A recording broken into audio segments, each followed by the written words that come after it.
Bonjour à tous, j'espère que vous allez bien. Aujourd'hui, alors je vous le dis très clairement, la technique ne casse pas trois pattes à un canard et je n'ai absolument rien inventé.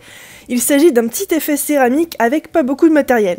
Quand je dis pas beaucoup, ça veut dire qu'il vous faudra de la pâte blanche, une plaque de texture, donc les plaques de texture vous n'êtes pas obligé d'en acheter, il y en a des très peu chères de chez Green Creative ou alors vous pouvez en faire vous-même, il y a plein de tutos sur internet pour ça. Et un petit emporte-pièce ainsi que de fimo liquide et de pastels secs. Alors moi je voulais pas prendre des pastels secs, j'ai pris de l'encre à alcool, mais sachez en tout cas qu'elle peut être remplacée par le pastel sec. Alors sachez qu'il s'agit de la première fois que je teste cette technique dans mon atelier, donc voilà, soyez un petit peu indulgents avec le résultat final parce que je trouve qu'il est pas top, même si l'effet est là. Pour commencer, je vais donc texturer une plaque de pâte blanche, l'emporte-pièce avec l'emporte-pièce de mon choix évidemment, tout comme le motif qui est de votre choix, il n'y a absolument aucune limite à ça, mais je voulais un petit peu un effet carrelage, donc j'ai pris ce qui se rapprochait le plus. Je vais ensuite passer à la coloration de mes plaques, donc je vais un petit peu enlever les petits morceaux de pâte qui se sont mal découpés avec mon emporte-pièce, et je vais passer donc à la coloration avec de la fimo liquide et un mélange d'encre à alcool. Donc je le redis, l'encre à alcool peut être remplacée par du pastel sec que vous aurez râpé et ajouté à la fimo liquide. Mais je préfère l'encre quand même parce que c'est un peu plus... ça se mélange beaucoup mieux déjà et ça fait pas de petits points de couleur.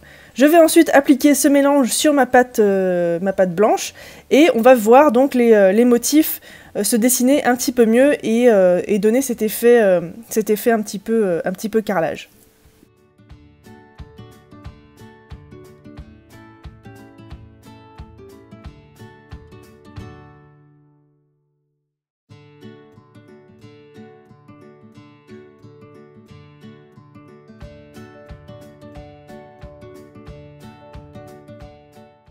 Alors comme vous le voyez, j'ai fait des petits mélanges de couleurs pour tester. Je trouve que l'encre rouge mélangée à de la fimo liquide ne ressort pas bien du tout. Mais bon, c'est pas bien grave, de toute façon, le but recherché, c'était de faire vraiment des tests. J'ai donc testé aussi avec du vert et de l'orange, je trouve que ça va vraiment bien les deux ensemble. Et je vais ensuite passer au résinage et au montage. Donc là j'ai fait l'inverse, j'ai résiné avant de monter, hein, je suis un peu coconne des fois, mais c'est pas grave puisque du coup ma résine passe très bien au four, et du coup j'ai fait mon montage après tout simplement.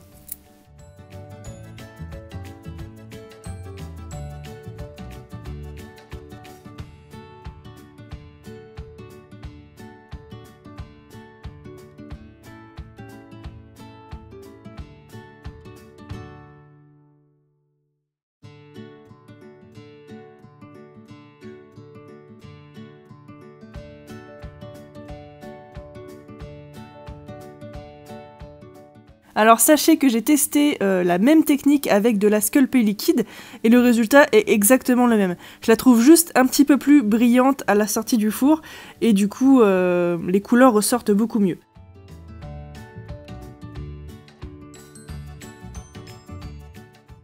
Et voilà ce que ça nous rend au final. Alors j'ai fait un montage vraiment ultra simple avec un cordon en suédine. Si vous avez aimé cette vidéo, n'hésitez pas à la liker, à la partager et à vous abonner à ma chaîne, ainsi qu'aux réseaux sociaux qui sont en barre d'infos. Sur ce, moi je vous dis à la semaine prochaine pour d'autres tutoriels. Ciao!